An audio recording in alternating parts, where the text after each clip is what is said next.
negotiation, you have to have conversations. And I think it's apparent, abundantly clear, that there has been a great divide between the players and our commissioner or the league office in order to have productive conversations. And now Nafisa's statement that she made in her exit interview is accountability.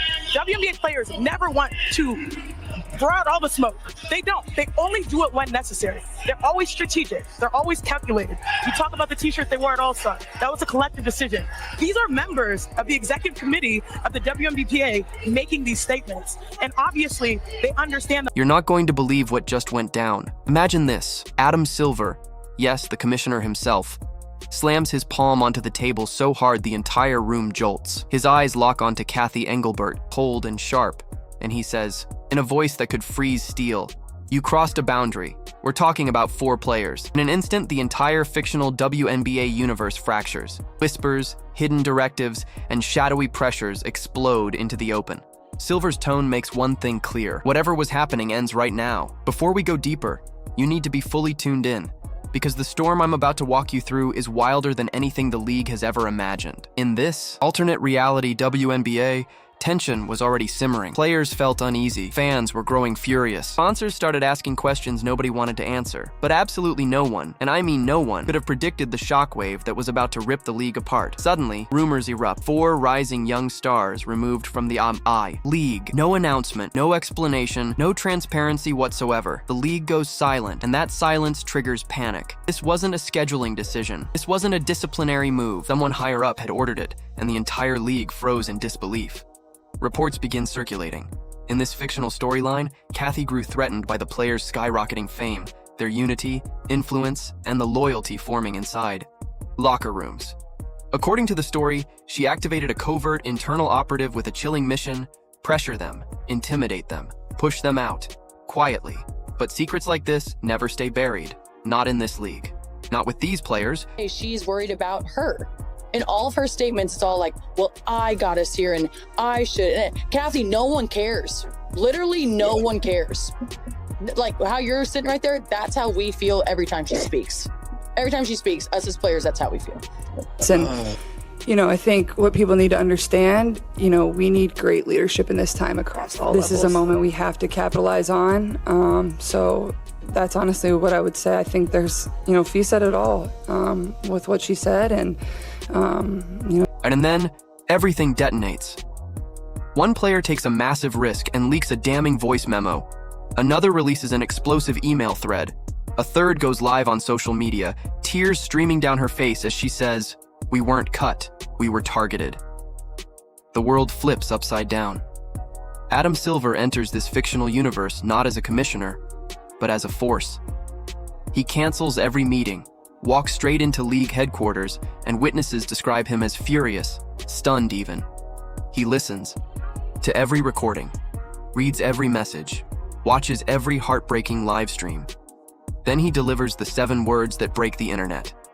If this is true, Kathy sabotaged the league. What happens next feels like a movie scene. Adam Silver storms into the executive conference room. Kathy tries to appear confident, but the tension is suffocating. Adam drops a thick file onto the polished table, the sound echoing through the room. 4 players, internal pressure, rising stars. What in the world were you thinking? And Kathy, in this fictional retelling, answers with a chilling line. "I did what I had to. They were getting bigger than the league."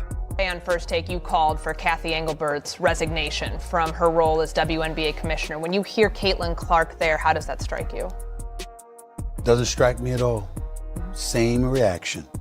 Kathy Engelbert should resign as the commissioner of the WNBA.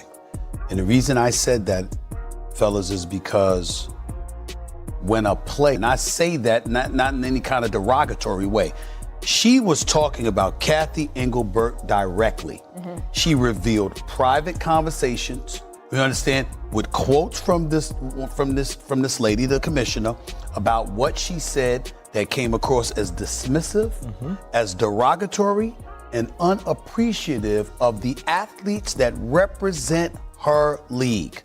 And then the person I call the golden goose of the WNBA, Caitlin Clark, You understand who is box office for the WNBA? Just look at the numbers, look at the ratings, look at everything. For her to come out and said, Fee said it all. She's letting you know that Nafisha Collier didn't lie, she didn't mince words, and she didn't misrepresent what the collective body of the league is feeling about this commissioner and her leadership. You cannot, and then the biggest point, guys, that I made yesterday, and this is the number one reason I called for Kathy Engelbert to resign. I don't care who it is. If somebody calls you out publicly and you're in a leadership position and you've been called out publicly and attacked that way, you don't give what I said was that weak ass response that Kathy Engelbert, I'm gonna say it again because people thought I stuttered just there. I don't know how because I don't stutter. Weak ass comeback. I'm gonna say it one more time. Weak ass comeback. That's what she did. When you were attacked like that, what you did was provide fodder to the belief. Adam can't believe what he just heard. His expression twists. Disappointment, disbelief, and anger warring on his face. The players are the league, he says, slowly, deliberately. A heavy silence falls over the room, the kind that chills your bones. Then Adam rises to his full height and delivers the verdict. Kathy, you're suspended. Effective immediately. Gasps erupt from every corner of the building. Security steps in, confirming this is real, not symbolic. Phones come out. Videos start recording. The moment becomes a viral earthquake. Outside, fans gather. Some cheer. Some cry. Some chant at the top of their lungs. Bring back the players! The investigation speeds up, and what it uncovers is nothing short of staggering.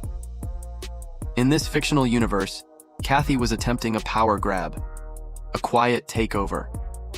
Removing players she viewed as too influential, too popular, or too powerful. She wanted complete control.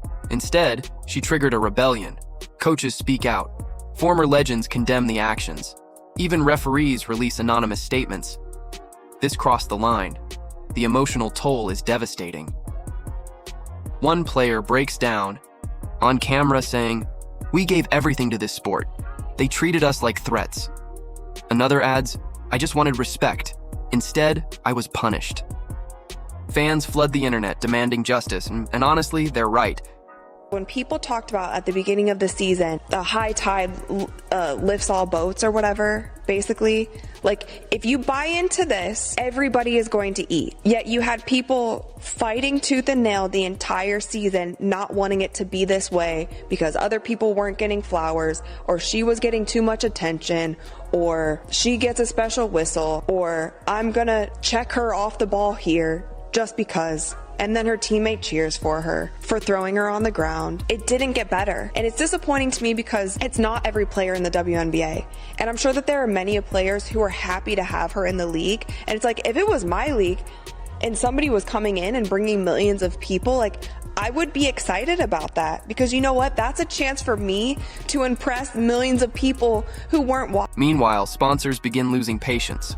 Calls pour in. Money is threatened. Partnerships wobble.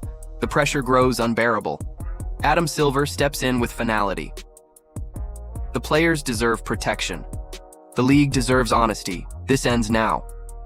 An emergency board meeting is assembled. Adam lays out every detail, every message, every recording, every statement. Then he delivers the official ruling.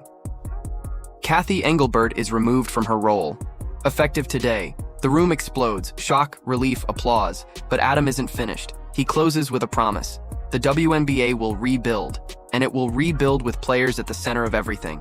Fans celebrate across the country. The 4 players are reinstated, welcomed back like heroes.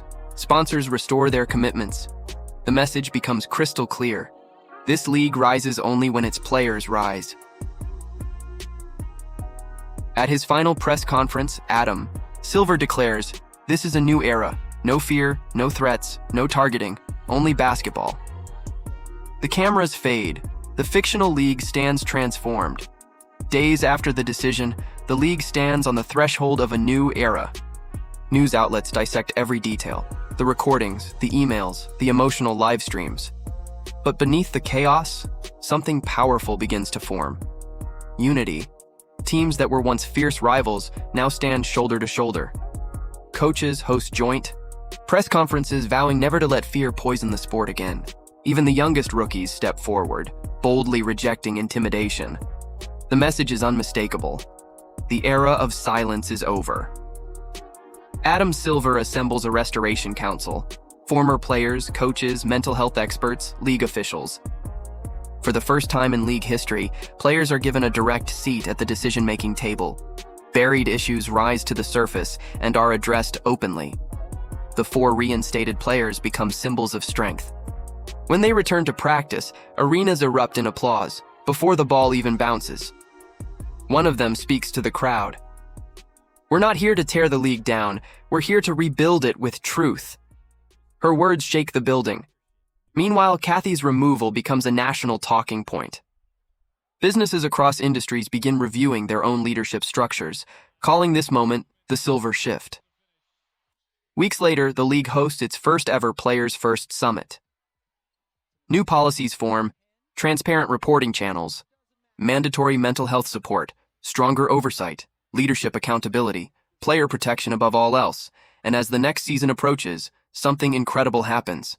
Ticket sales skyrocket, merch sells out. Sponsors return, stronger than before. Opening night arrives, lights dim, crowds roar, energy floods the arena. Adam Silver steps forward one last time. This league was built on heart. Tonight, we honor the people who carry it.